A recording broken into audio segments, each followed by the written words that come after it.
My name is Marcia Norris. I'm the president of the Oakland Park Historical Society, and I would like to welcome all of you here this afternoon. And of course, the person that we're all here to listen to, who is going to tell us about the Gateway Theater and the making of Where the Boys Are, Mr. Keith Hendee, who is the original manager, I believe, of the Gateway Theater. Mr. Hendee, if you'd like to come up and speak for us, with us. First of all, I want to thank Carol for inviting me here. And I want to thank all of you for the opportunity to come here and share some memories of my days at the Gateway Theater with you. I was transferred by Wometco Theaters from Miami in 1952 to manage the Gateway Theater. And later I became manager of all the company's 7 theaters in Broward and Palm Beach County. Before I was transferred up here, I was manager of the Grove Theater. But let me start way back before the Gateway Theater. In 1938, Clyde Beatty, a well-known animal trainer and the star of 2 movies, The Cage and The Lost Jungle, he was traveling down Federal Highway. He came to the intersection of Sunrise Boulevard, and there was a big sign there. It said McKillop Hutton Lion Farm. And that caught his interest, and the operation was down to its last 2 or 3 lions. So the following spring of 1939, Clyde Beatty bought the property. And he developed it into the Clyde Beatty Zoo with waterfalls and lakes and animal acts and things of that sort. And that was fine, but the fast-growing city of Fort Lauderdale, before long, that was within the city limits, and people were starting to live around there.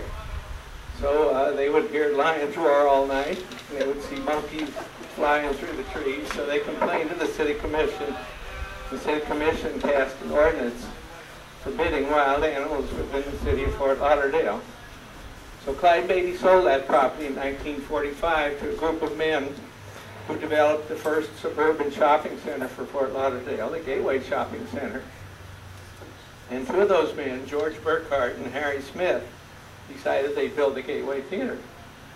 A lot of people thought they were crazy. There were already 5 theaters in town, the Florida, the Warner, and the Colony on Los Olas, and the Sunset on South Andrews Avenue at Los Olas, and the Lyric around the corner. But they proceeded, and of course, the theaters are long since gone.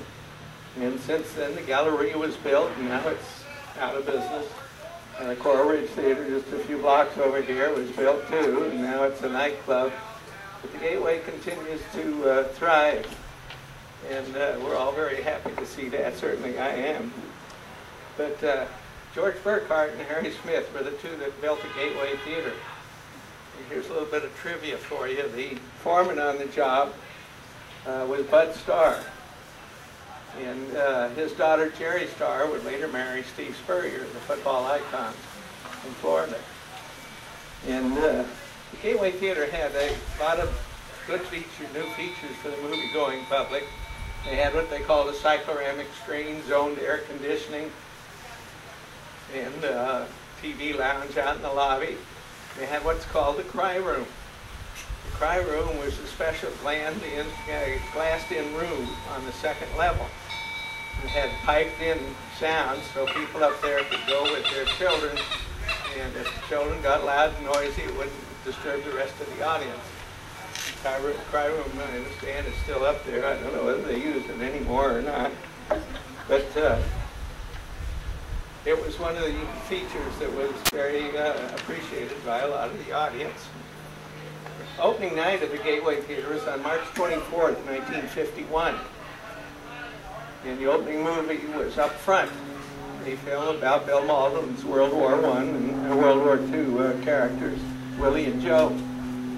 And on opening night, there were 3 bands there. Rudy Valley did a performance, and the admission was $1 for adults and 25 cents for children.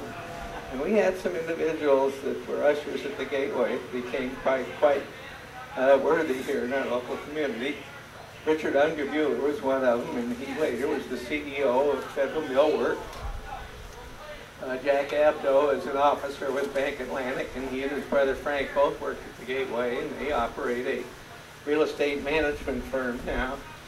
And also there's a room at the Broward Center for the Performing Arts that's named the Abdo Room after his family. And the third name is a very familiar name to you, George Lemieux. George Lemieux was an usher at the Gateway, and he's the father of our current U.S. Senator that was appointed by Charlie Crist. The Saturday morning kid shows was something that became very popular. A lot of the parents had no qualms at all about dropping their kids off there. And in fact, every once in a while I'll run into somebody now that says, "Oh, I remember you kicked me out of the Gateway Theater at the morning kid show." There's one thing that happened on a Saturday morning which I will never forget. George Lemieux, the usher, he comes into my office one Saturday morning. He says, "I caught a couple kids smoking up in the crime room." I said, "Bring them into my office." My two sons. The Saturday midnight show also became very popular. That was started.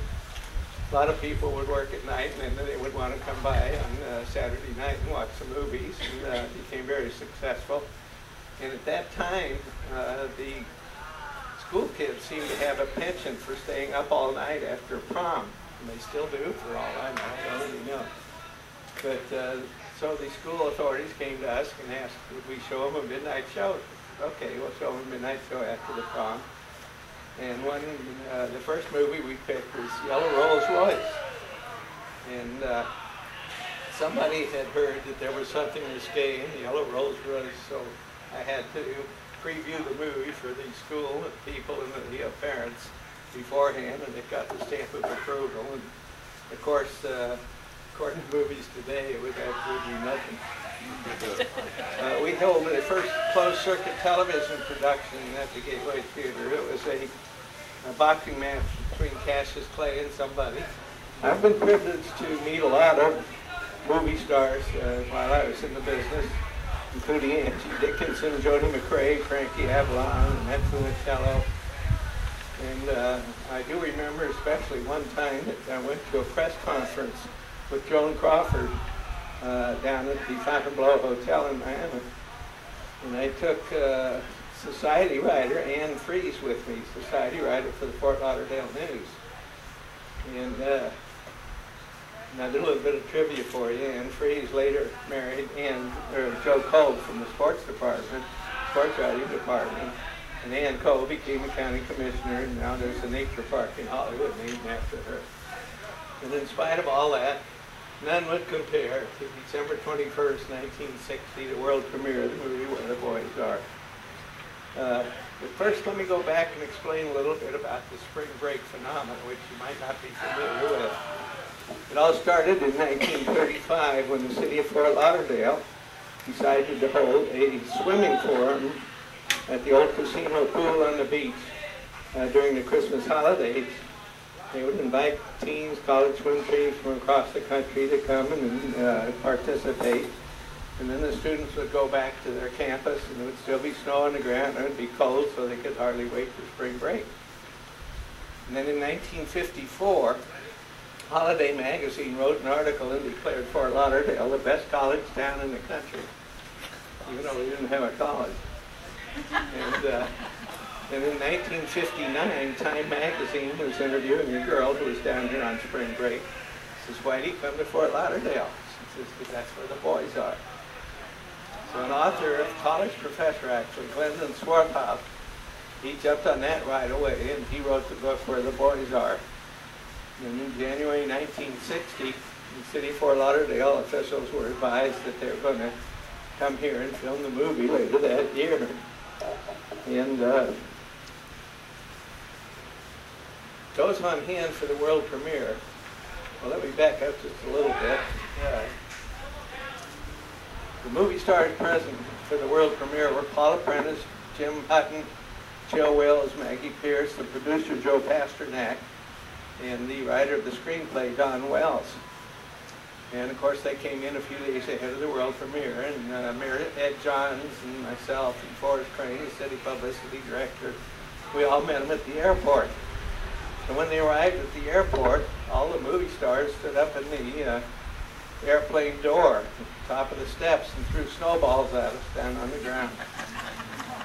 And so when they got back down on the ground, we toasted them with Florida orange juice, and then we got in the motorcade and went to Pier 66 where they stayed.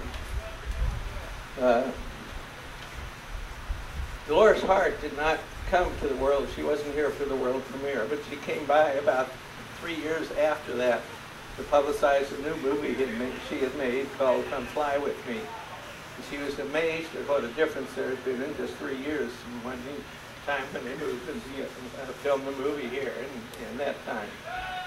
And George Hamilton also was not at the world premiere. He came by a couple of years later and publicized a movie that he had made called Light in the Piazza. And he was amazed at the difference, and he asked if he could go down and visit the beach. So we went down the beach across the road from the elbow room, and he didn't want to go to the elbow room. He just wanted to walk along the beach, so we very happily did that. For your information, Dolores Hart, who was one of the major stars, as I mentioned, she is now Mother Superior at a convent in Connecticut. About 2 or 3 days before the day of the movie premiere, we all went to visit Woody Woodbury. Woody Woodbury was MC at the festivities, so we went to visit him at the Bahama Hotel and catch his act. Only Chill Wills didn't come with us. He didn't want to. He wanted to do things on his own. So right in the middle of Woody's act, in walks Chill Wills. But Woody stopped immediately. He knew he couldn't compete with Chill Wills, so they carried on a conversation between the two of them, and everybody in the audience just got a big bang out of that.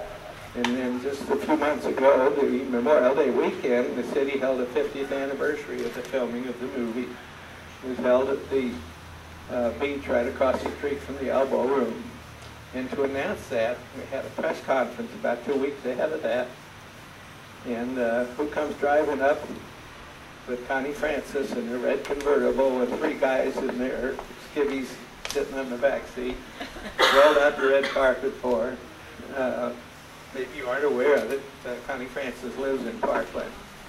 So she was very cooperative and very helpful in this celebration. A lot of people who have came down here on spring break have come back to settle here and raise their families, etc. And 2 of the most noteworthy ones, at least for people living in Oakland Park, are 2 spring breakers from Wilmette, Illinois, Jack and Bob Thornton. They came down here and built a Mai Tai patterned after their favorite restaurant in Chicago, on the Beachcomber restaurant. So that'll give you a little bit of trivia about where the boys are in the Gateway Theater, and I hope you enjoyed it. It's certainly been my pleasure. I thank you so much.